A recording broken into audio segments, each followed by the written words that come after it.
الحمد لله نحمده ونستعينه ونستغفره ونعوذ بالله من شرور أنفسنا ومن سيئات أعمالنا من يهده الله فلا مضل له ومن يضلله فلا هادي له وأشهد أن لا إله إلا الله وحده لا شريك له وأشهد أن سيدنا وسندنا ومولانا محمدا عبده ورسوله. وقال الله تعالى في القرآن المجيد: وذروا ظاهر الإثم وباطنه. وقال الله تعالى: إن الذين يكسبون الإثم سيجزون بما كانوا يقترفون. صدق الله مولانا العظيم وصدق رسوله النبي الكريم ونحن على ذلك من الشاهدين والشاكرين والحمد لله رب العالمین۔ بزرگان محترم، برادران عزیز، قرآن کریم میں اللہ رب العزت نے ارشاد فرمایا: وَذَرُوا ظَاهِرَ الْإِثْمِ وَبَاطِنَهُ، کہ تم لوگ ظاہری گناہوں کو بھی چھوڑ دو اور باطنی گناہوں کو بھی چھوڑ دو۔ دوسری ایک اور جگہ پر ارشاد فرمایا: ان الذین یکسبون الاسم، جو لوگ کے گناہ کماتے ہیں، سیجزون بما کانوا یقترفون، ان کو بدلہ دیا جائے گا ان کاموں کا جو وہ دنیا میں کیا کرتے تھے۔ یعنی جو اعمال ہمارے ہیں ان تمام اعمال کا بدلہ اللہ تعالی آخرت میں ہمیں دیں گے۔ جتنے گناہ ہم سے ہوتے ہیں ہر گناہ کا بدلہ ہمیں ملے گا۔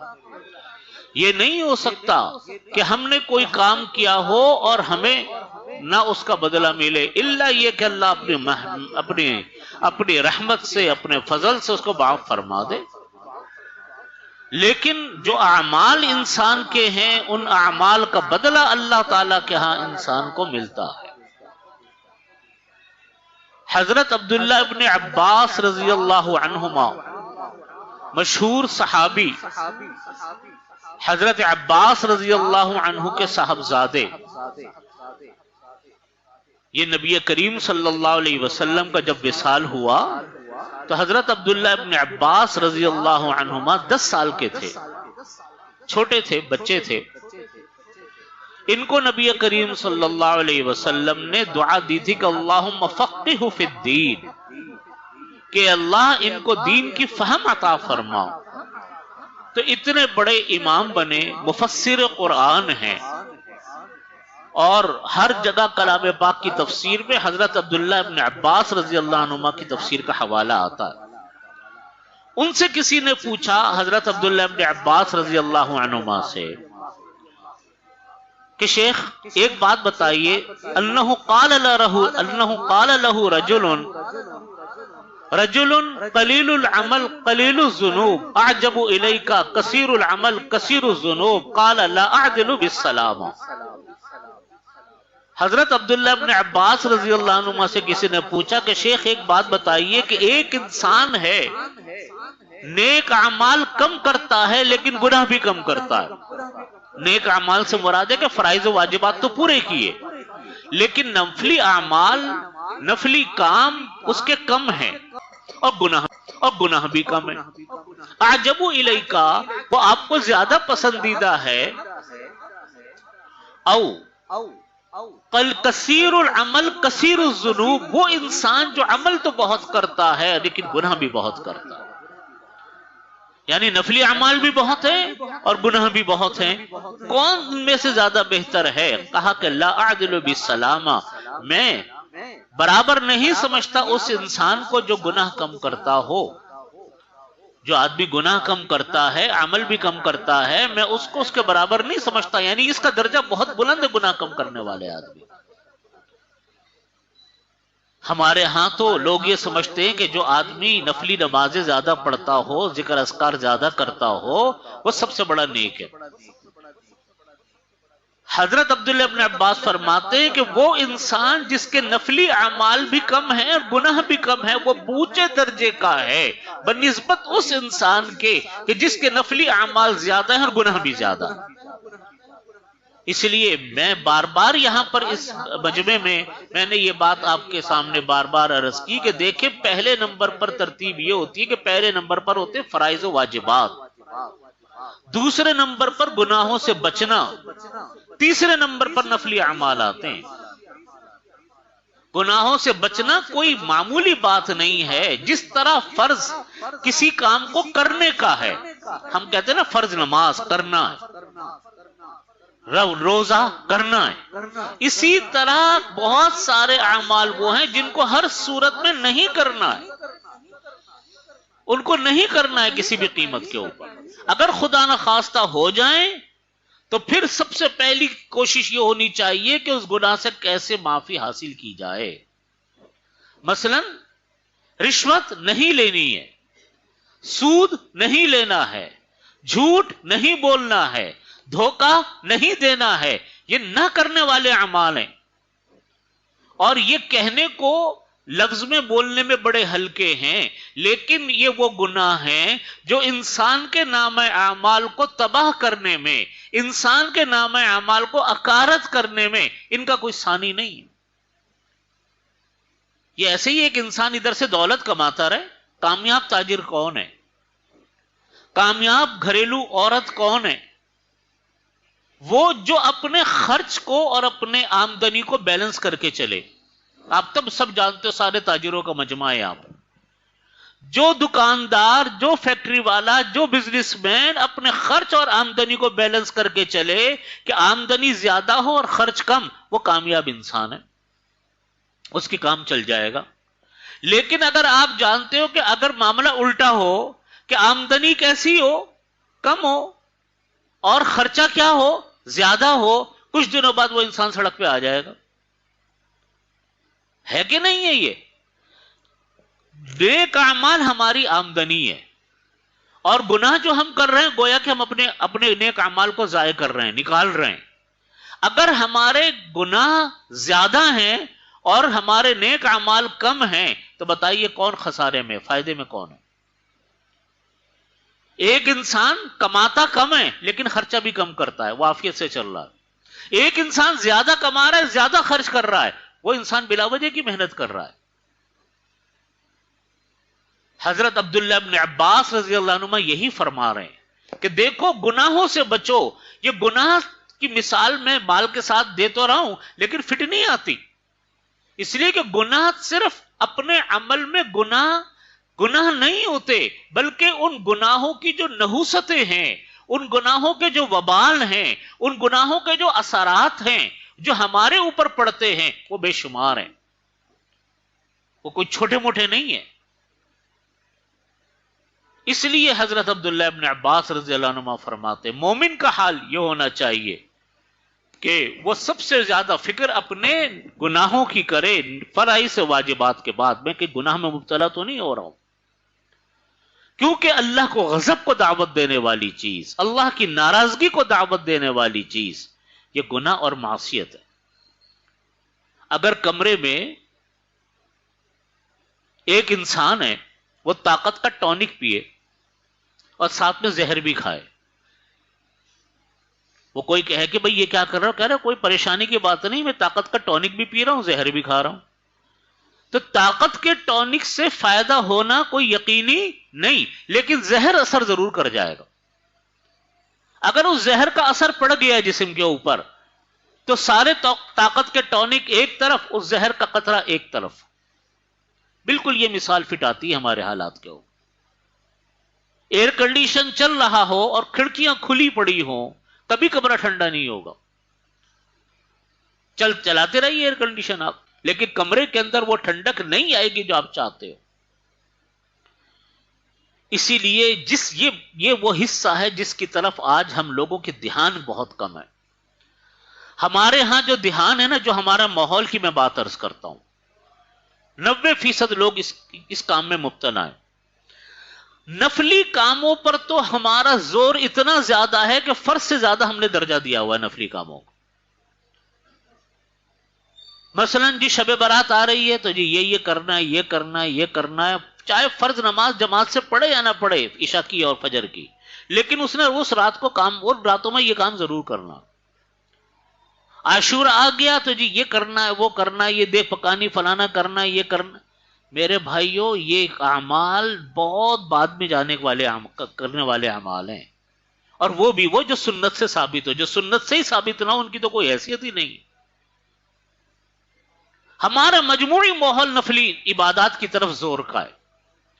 کسی نے وظیفہ بتا دیا، اب وظیفے پہ لگے ہوئے. کسی نے کوئی اور پڑھنے کو بتا دیا، اس پر لگے ہوئے. آج کل موبائل ہاتھ میں، جس کا دل چاہتا ہے وظیفے بتاتا ہے. ایسا لگتا ہے کہ وظیفوں کا طوفان آیا ہوا ہے. یاد رکھیے وظائف، میں یہ بات عرض کر دوں آپ کو، ہر نبی کریم صلی اللہ علیہ وسلم نے اعمال بتائے، بہت سارے اعمال بتائے. جو آپ نے بتائے وہ تو سر آنکھوں پر. اس کے علاوہ جو دیگر وظائف اور اعمال ہیں وہ لوگوں کے اپنے تجربات ہیں. فائدہ ہو بھی سکتا ہے، میں یہ نہیں کہتا کہ سارے وظائف غلط ہیں، فائدہ ہو بھی سکتا ہے، نہیں بھی ہو سکتا، لیکن اس کو آپ کوئی ایسا درجہ مت دیں جیسا کہ یہ کوئی بہت آسمان سے اترا ہوا وظیفہ ہو. اور حضرت تھانوی رحمت اللہ علیہ نے لکھا اپنے مواعظ میں کہ دعاؤں سے، کہ وظیفوں سے زیادہ اہم چیز اور اثر کرنے والی چیز دعا ہے. ادعولی، قرآن پاک میں اللہ تعالیٰ فرما رہے ادعونی استجب لکم، تم میرے سے دعائیں مانگو میں تمہاری دعائیں قبول کروں گا. ادعونی استجب لکم. الدعاء مخ العبادہ، دعائیں عبادات کا مغز ہے. فرمایا کہ اللہ تعالیٰ فرض نمازوں کے بعد مانگی جانے والی دعا کو سب سے زیادہ قبول فرماتے ہیں. دو دعاؤں کو حدیث شریف میں فرمایا اللہ تعالیٰ رد نہیں فرماتے، ایک جب نماز کی صفیں درست ہو رہی ہوں اور ایک جب جہاد کی صفیں درست ہو رہی ہوں. دعائیں مانگو. دعا اتنی طاقتور چیز ہے، اتنی طاقتور چیز ہے کہ نبی کریم صلی اللہ علیہ وسلم فرماتے ہیں کہ اللہ تعالیٰ مانگی ہوئی دعا کو کبھی رد نہیں فرماتے. جو ہم نے اور آپ ہاتھ اٹھا کر دعا مانگتے ہیں، اللہ کے ہم لوگ کہتے ہیں کہ میری دعا قبول نہیں ہوئی، یہ ہماری ناسمجھی ہے، ہماری حماقت ہے. ہم اپنی زبان سے اللہ تعالیٰ دعا کو قبول رد نہیں فرماتے. حدیث شریف میں فرمایا آقا کریم علیہ الصلوۃ والسلام نے کہ جو انسان دعا مانگتا ہے اللہ تعالیٰ یا تو اس کو وہ کچھ عطا فرما دیتے ہیں جو اس نے مانگا، وہی مل گیا. کبھی اللہ تعالیٰ اس دعا کے بدلے دنیا میں وہ تو دو چیز نہیں دیتے، کچھ اور چیزیں دے دیتے ہیں. ہمیں پتہ بھی نہیں ہوتا کہ ہمیں جو کچھ مل رہا ہے وہ فلانی دعا کی وجہ سے یہ مل گیا. اللہ تعالیٰ جانتے بندہ جو کچھ مانگ رہا ہے وہ بندے کے لیے مفید نہیں ہے. اللہ تعالیٰ نے وہ ہمیں دی نہیں، دوسری چیز دے دی.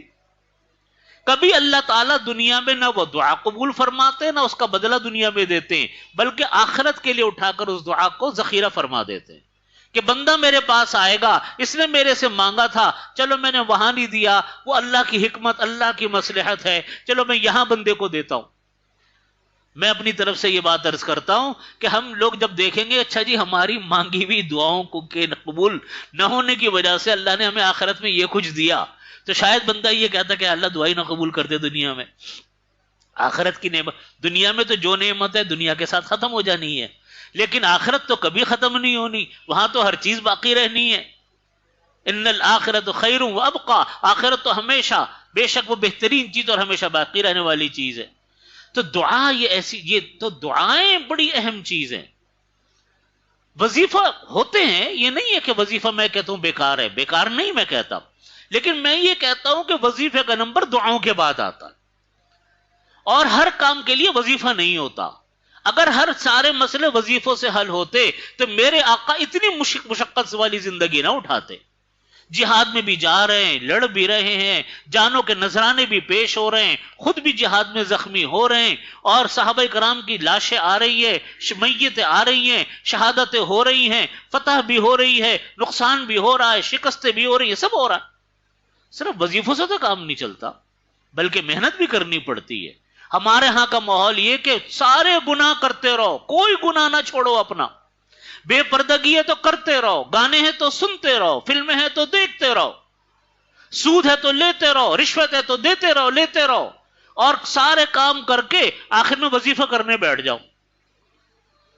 جھوٹ ہے کہ زبان سے ہٹتا نہیں، وعدہ خلافی ہے کہ ختم نہیں ہو کے دیتی، اور چاہتے یہ ہے کہ بس کوئی آدمی آئے ایک ایسا تعویذ دے دے کہ بس بیڑا پار ہو جائے.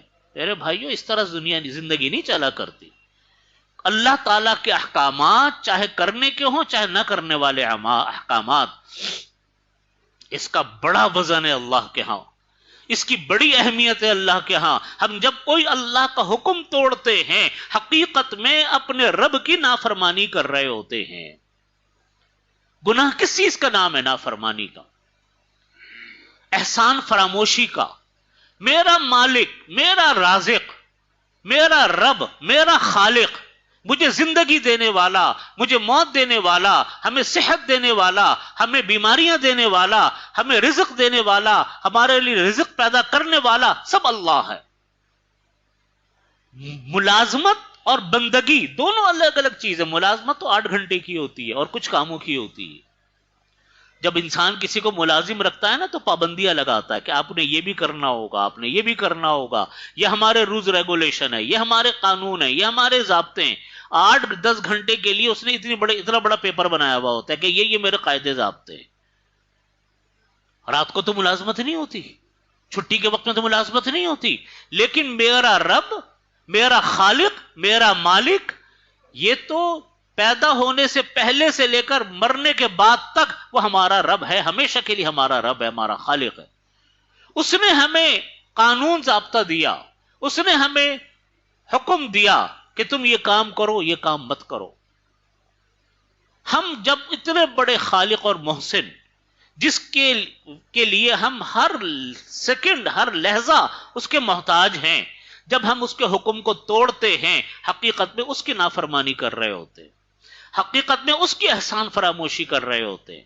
تو گناہ کا سب سے پہلا نقصان وہ اپنے رب کی نافرمانی اور احسان فراموشی ہے. میں نے آپ کو پہلے بھی یہ بات عرض کی تھی کہ دیکھو، رزق جو ہوتا ہے نا، رزق ہم اور آپ جو کھاتے ہیں پیتے ہیں، یہ صرف اور صرف اللہ پیدا کرتا ہے اور اللہ ہمیں کھلاتا ہے. کوئی کسی کو نہ کھلا سکتا ہے، نہ کوئی کسی کو پیدا کر کے دے سکتا. ان اللہ هو الرزاق ذو القوۃ المتین. اللہ رزاق ہے، متین ہے، قوت والا ہے. تمام اشیاء بازاروں میں جو ملتی ہیں کہ میں نے اور آپ نے پیدا کی، کوئی عمل دخل ہمارا ہے اس کے اندر؟ پھر وہ آ کر ہمارے جسم سے اترتی ہیں، حلق سے اترتی ہیں. کیا کوئی دنیا میں انسان قادر ہے کہ اس کو حلق سے اتار کر دکھائے اللہ کے حکم کے خلاف؟ جب بیماریاں آتی ہیں تو 2 لقمے حلق سے نہیں اترتے انسان کے، سارے ڈاکٹر ہیچ ہو جائیں گے، آپ 2 لقمے حلق سے نہیں اتار سکتے کسی کے. اتار کر جسم میں اس کو ہضم کا حصہ بنا دینا، جسم کا قبول کر لینا، یہ بتائیے کسی کی ذات کی بات ہے؟ کوئی انسان کر سکتا ہے سوائے اللہ کے؟ تو کون سی چیز میں ہم اپنے اختیار سے کر رہے ہیں؟ سب اللہ کی وجہ سے کر رہے ہیں. تو جب ہم حکم کی نافرمانی کرتے ہیں، اپنے خالق، اپنے مالک کی احسان فراموشی کرتے ہیں، اللہ کتنا ناراض ہوتا ہے. اس لیے حدیث میں آتا ہے کہ انسان جب گناہ کرتا ہے اس کے دل پر ایک زنگ لگ جاتا ہے، پھر وہ معافی مانگتا ہے، اللہ تعالیٰ اس کو معاف فرما دیتے. پھر وہ گناہ کرتا ہے، پھر زنگ لگ جاتا ہے. جب بندہ گناہ کرتا رہتا ہے، زنگ لگتے رہتے ہیں، یہاں تک کہ دل سیاہ ہو جاتا ہے، اور پھر انسان کو پھر اچھے برے کی تمیز ختم ہو جاتی ہے. ہم اہمیت نہیں دیتے گناہ کو، اور گناہ ہو جائے تو معافی نہیں مانگتے، بس چلتے پھرتے اللہ معاف فرما دینا. اس طرح نہیں ہوتا کام. اتنے بڑے خالق کی، اتنے بڑے محسن کی ہم نے نافرمانی کی اور ڈھنگ سے توبہ بھی نہیں مانگنی آئی؟ نہیں، اس کی توبہ کے طریقے ہیں جو انشاءاللہ میں آئندہ جمعے عرض کروں گا، وقت ابھی پورا ہو گیا، لیکن اتنی بات عرض کرتا ہوں کہ توبہ مانگنا ضروری ہے۔ غفلت والی زندگی اللہ کو پسند نہیں ہے۔ قرآن کریم میں اللہ تعالیٰ نے فرمایا ان تتقوا اللہ یجعل لکم فرقانا، اگر تم لوگ اللہ سے تقوی اختیار کرو گے، اللہ تعالیٰ تمہارے دل کے اندر حق اور باطل کا فیصلہ کرنے والا کانٹا پیدا فرما دیں گے۔ انسان کے دل میں آ جائے گا کہ یہ باطل ہے، یہ حق ہے، انسان متوجہ ہوگا کون سی چیز سچی ہے کون سی بری ہے۔ اس لیے اس کی طرف توجہ کرنے کی ضرورت ہے، ورنہ انسان کی گناہ کی دوسری خرابی یہ ہے کہ انسان کی عقل الٹی ہو جاتی ہے۔ عقل الٹی ہونے کا مطلب یہ کہ سیدھی بات آدمی کو سمجھ میں نہیں آتی۔ آپ نے بعض لوگوں کو دیکھا ہوگا جہاں قرآن پاک کا حکم بتاؤ فوراً اعتراضات کی بوچھاڑ، نہیں اس میں تو ایسا ہے، اس میں تو ایسا ہے، یہ تو ہو نہیں سکتا، یہ تو موجودہ زمانے کی چیز نہیں ہے، علماء نے اجتہاد کرنا چھوڑ دیا، علماء نے فلانا کام کرنا، ہر وقت بس ایک پہلو بچانا ہے اپنا اور اعتراض کرنا ہے۔ یہ متیں الٹی ہو جاتی ہیں انسان کے گناہوں کی زندگیوں سے۔ اللہ تعالی ہمیں بچائے۔ اس موضوع پر انشاءاللہ آئندہ جمعے بھی بات عرض کروں گا، اسی بھی اپنی بات کو ختم کرتا ہوں۔ آخر دعوانا الحمدللہ رب العالمین۔